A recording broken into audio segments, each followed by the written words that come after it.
But we're in court today because the Daily... But it's so insane, even to repeat it. And I just read this story, right? I read the Daily Mail's... They're in the Press Awards. I didn't know this, yeah? So they put in at the Press Awards to win awards for their headline upon me. Their headline, which there's no truth in. So pressawards.com, yeah? Tommy Robinson on holiday. Our photographs of Tommy Robinson stoking the flames of the post-Southport race ride from the safety of a Cypriot sunbed became one of the defining images of this summer's disorder. But now, so this summer's disorder, I only found this morning, I wish it would have gone in the film. This summer's disorder, which had nothing to do with me, one of the main optics of that riot is me on my sunbed. Because they purposely put me as a scapegoat for the riots when there was zero evidence, which I've just released a mini documentary last night to show the public. Because what I expect today is that they'll try and gag me. They'll give me conditions from court that I can't talk about this, can't talk about that, and then I'll go through the courts for another year at the cost of tens of thousands of pounds. And this case is based on the fact that journalists tracked my family down and they travelled to Cyprus and then took pictures of not just me, but they put innocent members of my family and friends in the national newspaper article, which had 14 million views, and linking me to the riots, or saying I was instigating the riots, which is, again, there's no truth in. I've never been arrested, detained for anything of that. My messages were clear and simple, to not riot, to not cause violence, not cause trouble. But they purposely put pictures of my family members in their article, and they also followed me with my children and photographed my children. And I don't think it's right. I don't think there's no public interest, and there was no need for them to do that. The result of that resulted in death threats to me, my family. I had to leave the holiday. I was there 2 days. You know how much I needed that holiday? I'd waited so long for that holiday, and then I'd waited 4 families. My kids were all so excited. Second day, I thought, right, you've endangered my family. What I do is I follow up on it with videos.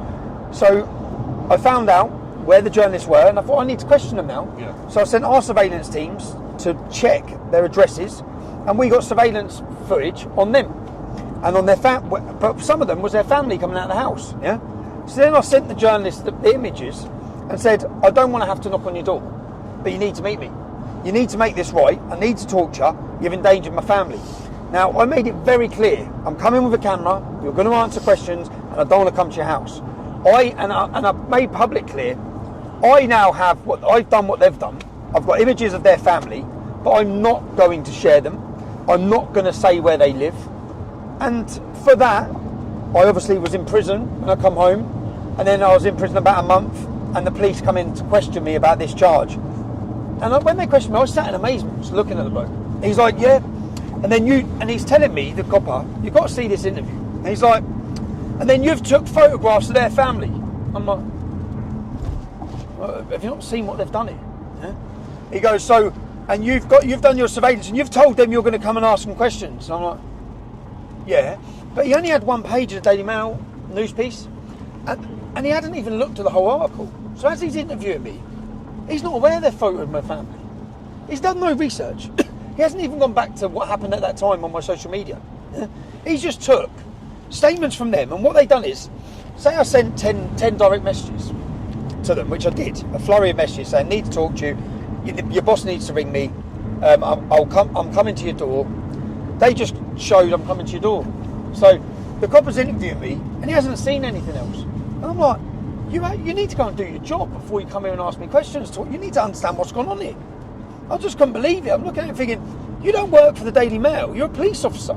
You're meant to investigate. You've investigated nothing. And you've come and interviewed me. But he's interviewed me, and all the evidence points to the fact that I was going to question him. So what they want is a system where mainstream media, and I believe working with the government, because the government were framing it as the English Defence League, then the media the next day put me as the front page of the paper, and then globally, the riots are mine. So yeah, I'm in court today, but what this does do, I know I am tired as well, because for the last 7 days I haven't stopped. But what this does is it gives me an opportunity to, for the first time, to have a jury. I faced 10 years. It's a 10-year prison sentence. It's a 10-year prison sentence. We've spent £5,000 so far. I ain't been caught. Cost £5,000. So it's financial terrorism, which is the purpose of it as well. Drains you, tires you, I have spent the last 7 days trying to piece together that film that went out last night.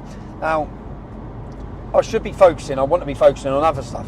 Although the film does help to raise awareness of just how terrible they are in their behaviour, as in the journalists, their immorality in the way they behave. But anyway, I think that the purpose of their news on me is to persecute. Been out of jail just over a week. I come out at 78 kilograms. I'm now 85. Chips for breakfast. There'll be loads of Northerners going, chips for breakfast, Tommy. Chips for breakfast. There's not been one time since I opened my mouth in 2009 when I first started my activism, there's not been one day where I haven't been waiting for court. Not one. Now that is a campaign, relentless campaign of state targeting using lawfare as their weapon. Who loves Wendell's personality, eh? I was sitting in the car, I'm really tired, and I was sitting in the car and then I turned on live stream watching Wendell and he's like, yes! He's always happy. Come on. So Tommy, let's walk down the road and... Sorry. Reuters News. Reuters News. Reuters News. Leave him. Yeah, leave him. I don't want anyone there, just leave it. Do you know what's mad? You've got all of these cameras, yeah? This is the mainstream media. How many of these people reported on the rape gangs across the UK? None of them. And every one of them knew about it. Every one of them knew about it. These lot, the mainstream media, are going to come here today and they're going to run headlines implying to the public that I threatened violence and scared people. I didn't. They endangered my family, the mainstream media did, the Daily Mail. And I turned the camera on them and said, I'm going to ask you some questions. Now, I'm a journalist. I'm allowed to do that. ITV. ITV? Yeah, I'm ITV. You're ITV? Okay. Can I ask you, did you watch my documentary, Silence? No, hold on, shush. So I made a documentary that had 167 million views. I spent 7 months on solitary confinement. You've come here today to report on me being dragged through the courts again. And as a journalist, you haven't watched that film. I haven't watched it. You're not a journalist, you're a propaganda machine. You're not even here to find the news. Okay, what am I here for now? You're here to go to court about harassing a couple of journalists, was it? And what do you know about that? I don't know much about it. He doesn't know anything about it. Of course he doesn't. Have you watched my documentary that went out last night? No. I'm the cameraman that's been okay, so you haven't. So you haven't. So basically, you know nothing at all. You're going to come and get your little snippets, and then your pre-written article, which is going to allege and imply to the British public that I've caused fear of violence of men. Yeah, that's what you're here for. You're not here for... Well, hopefully, will be an unbiased report about you going into court. You're the ITV. I'm ITV, yeah. Yeah, no, it's not going to be unbiased, okay? Well, it will be unbiased. I hope it will as well, but if you want to be unbiased, try doing some investigation as a journalist, because you're not a journalist, you're a reporter. You shouldn't call yourself a journalist. You're here to report pre-written articles. You're here to report an agenda. If you was a journalist, you'd have watched my film, you'd have understand why I'm in court today. You don't even know why I'm in court. Cheers. Cheers, boy. Move. How are you, man? Thanks, bro. What we got? It's a rotary in there from Dozo. There was lovely gifts. Wendell, how are you? There you go, go. So Tommy, look at that, eh? you've just exited from the court. Can you describe exactly what went on in the court? I moan a lot about judges, but the judge today attempted to defend free speech. The prosecution, the state, wished to impose conditions which, as he said, his words, not mine, curtail free speech. They wanted to be able to gag me totally so that I could not discuss anything about this case. But they also, my bail conditions would have meant that if you discussed anything about this case, they could essentially hold me on remand in prison. So the judge said it was too wide-ranging. He didn't agree with it. And then he told the prosecution you need to reevaluate what you're asking for because it is a curtailment of free speech. So yeah, and then I've been given now the opportunity to have a jury trial. I've never had that. Go and read my conviction list, yeah? What they do every time, and the state did it again today, what they do every time is they drop it, they charge you, and then they drop it so that you can't have a jury trial. And the state said, we don't want it to go to a jury trial today. We're happy and content for it to be heard at the lesser charge. So you have different grades of this charge that they've charged me with. We're happy for it to be at a lesser level because then you don't get a jury. But then the judge gave me the option of what I want. I said I want to be tried by 12 members of the British public. I want them to hear the evidence in this case. I want them to see the behaviour of what's happened to me, the way that the mainstream media have behaved in this. He did give me conditions. So he has given me conditions which I don't want to breach, which still do, I feel, still do curtail my speech. But he didn't want them to totally curtail it. So yeah, I Tell don't. me, what are your conditions? My conditions are not to mention the names of these individuals. My conditions are not to go into, I believe, details of what's happened. It's exactly, I thought I'd come out of here and might be able to tell people, explain to people what's gone on. Yeah. So if I wasn't able to do that, which I'm now not, then the cameras in my face now from the establishment media will today run headlines across the country which will imply something that hasn't happened. So then they win anyway. So you're in a war where they'll attack you with their lies, they'll attack you with their smears, they'll attack you with your time. Your time is spent fighting. They said, so now we go to Crown Court on the 3rd of July at Southwark. They believe it will be shifted to the Old Bailey, which is insane. There'll probably be 30 murder trials plus me for asking journalists some questions. I think the reality is, when you turn that camera on the mainstream media, they don't like what they see. And that's all I've attempted to do is say, oh yeah, I'm going to ask you some questions now. And they don't want to be asked questions. And do you know why they don't want to ask questions? Because they have never been asked questions. They have acted with impunity. They've lied, they've smeared, they've attacked.